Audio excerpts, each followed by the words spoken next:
অন্যদিকে ফের আরজি করে সিবিআই টিম। আরজি করে সিবিআই দুটো গাড়ি ইতিমধ্যে পৌঁছে গেছে। আরজি করে সিবিআই 7 জন আধিকারিক পৌঁছেছেন এবং আধিকারিকদের সঙ্গে রয়েছেন কেন্দ্রীয় বাহিনী। যে ছবি আপনারা দেখছেন আরজি করের সামনে, সেখানে আরজি করের সিবিআই এর দুটি গাড়ি পৌঁছেছে, 7 জন আধিকারিক রয়েছেন। প্রতিনিধি অর্পিতা এই মুহূর্তে আমাদের সঙ্গে রয়েছেন। অর্পিতা, আমরা দেখছি একদিকে যেমন ধৃত সঞ্জয় রায়ের নার্কো টেস্টের প্রস্তুতি চলছে, তেমন অন্যদিকে আরজি করে সিবিআই 7 জন আধিকারিক ইতিমধ্যেই পৌঁছে গিয়েছেন। মূলত কোন কোন জায়গা পরিদর্শন করছেন সিবিআই, কাদের সঙ্গে কথা বলছেন, কি জানতে পারছো?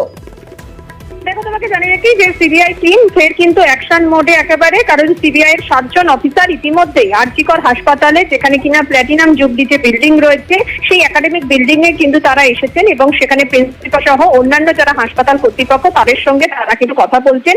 এই সম্পর্কে তোমাকে জানিয়ে রাখি যে হাসপাতালের একাধিক বিষয়ে যেখানে কিনা সংশয় রয়েছে, যেসব জায়গায় সার্চ করার প্রয়োজন রয়েছে, সেই সব বিষয় নিয়েই কিন্তু এখানে আলোচনা চলছে।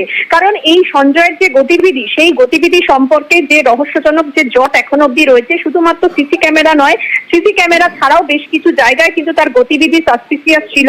সেই কারণে বেশ কিছু জায়গায় তল্লাশি অভিযান করতে হবে। আর এই বিষয় নিয়েই আজকে আলোচনা চলছে বলে সিবিআই সূত্র থেকে খবর। ইতিমধ্যেই কেন্দ্রীয় বাহিনীর আধিকারিকরা রয়েছেন এবং তার সঙ্গে কিন্তু 7 জন অফিসার এসেছেন এবং তার মধ্যে মহিলা অফিসারও রয়েছে এবং দিল্লির যে সিবিআই এর যে স্পেশাল ক্রাইম ব্রাঞ্চের আধিকারিকরা তারা আজকে এসেছেন এবং এখন অব্দি তারা এখানে বৈঠক করছেন।